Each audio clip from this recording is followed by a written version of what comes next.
Brexit, once sold as this opportunity that we could get this extra £350 million a week and we could give it to the NHS, now being sold as a here's your pint of wine that you can now have.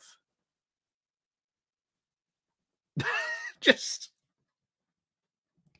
And one of the things, by the way, that featured heavily, like I say, we've just done the review of the year, and I was actually kind of shocked when I went back and early last year in sort of January, sort of February, we had all these stories of all these reports and things that looked at, people's voting intentions, what they thought about Brexit. Would they have voted differently now? And what we have seen throughout this year is now there is a consistent majority for Remain and Rejoin every single time they do one of these, and it is just putting the we should stay out. That's just getting less and less and less and less. Why? Because people are seeing what really happened. What was put forward by Leave campaign has always was lies, nonsense, and essentially fantasies they knew that they could not back up. Especially when it comes to the fact of, oh yes, we're going to have this quote fantastic economy, and then not talk about it during the the actual campaign about what they wanted to do with the economy. And then you have people like Liz Truss who actually said, no, let's go full bore into this, Singapore on the Thames, no regulation, no nothing whatsoever. How is that working out for Argentina? Not very well at the moment, to be honest, where they are also experiencing severe economic trauma from these mad, crazy ANCAP economic proposals that they are, running on. And bear in mind, some of our own free market fundamentalists here want to do that as well. We've just done a video about some of the crazy things that Milei has just done in Argentina. Go check that out if you haven't seen it. But today we're talking about winemakers.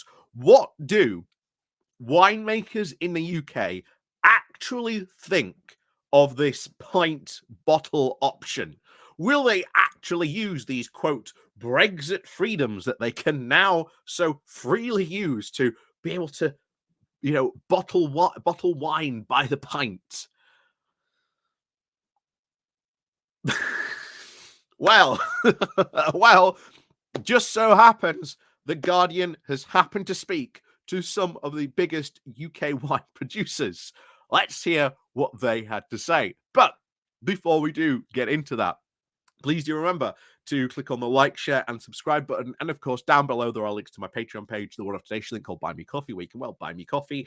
There is, of course, the YouTube thank you button, and of course, the Pony Club down below.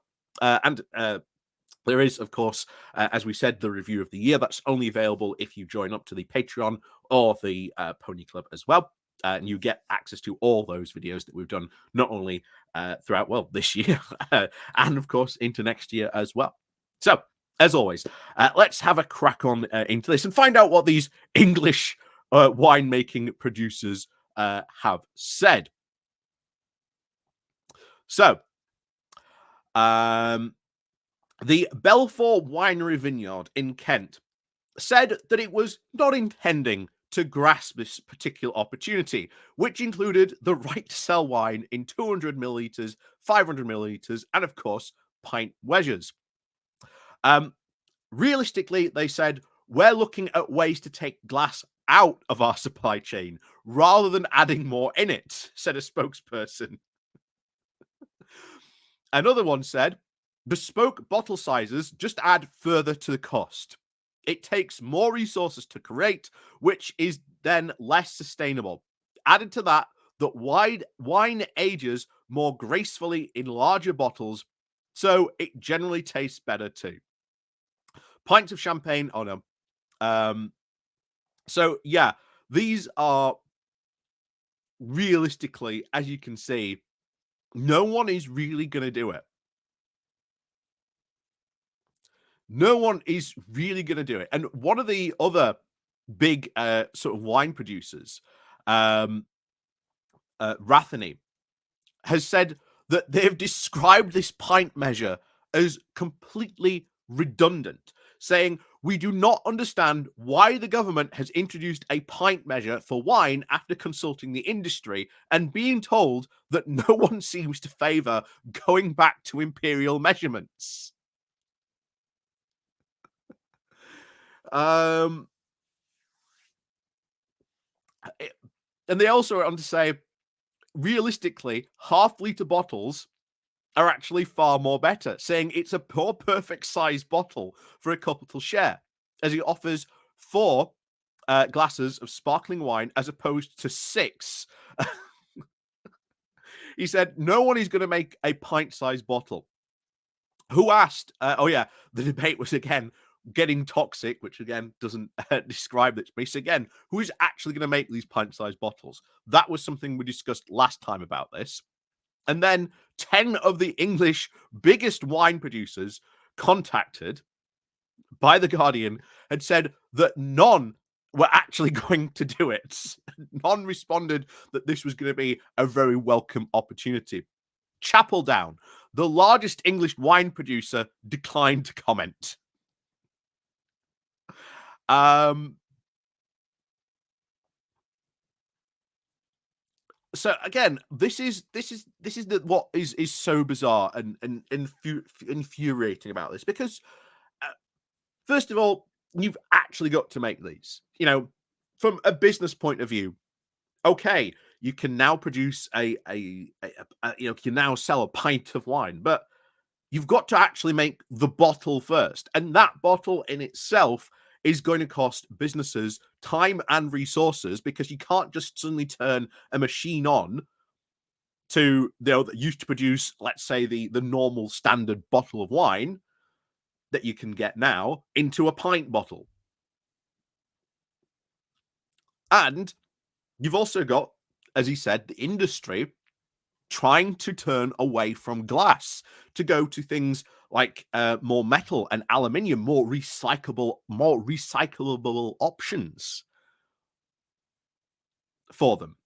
Because even though you can get recyclable glass, recyclable, well, I can't even say the word now.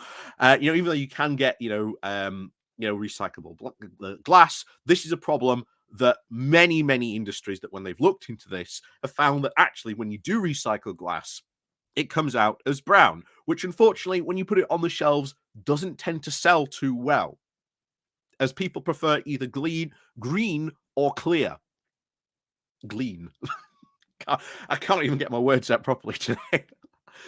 um, so yeah, no one is going to end up producing wine by the pint, which just goes to show you, where you have again a big English wine producer saying that this pint size option is completely redundant.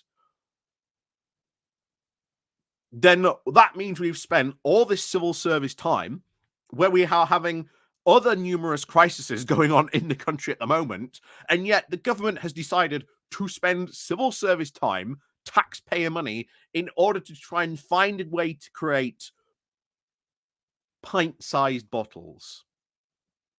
You know, what what an achievement. What an achievement, guys. Congratulations. What a true Brexit freedom you have brought us.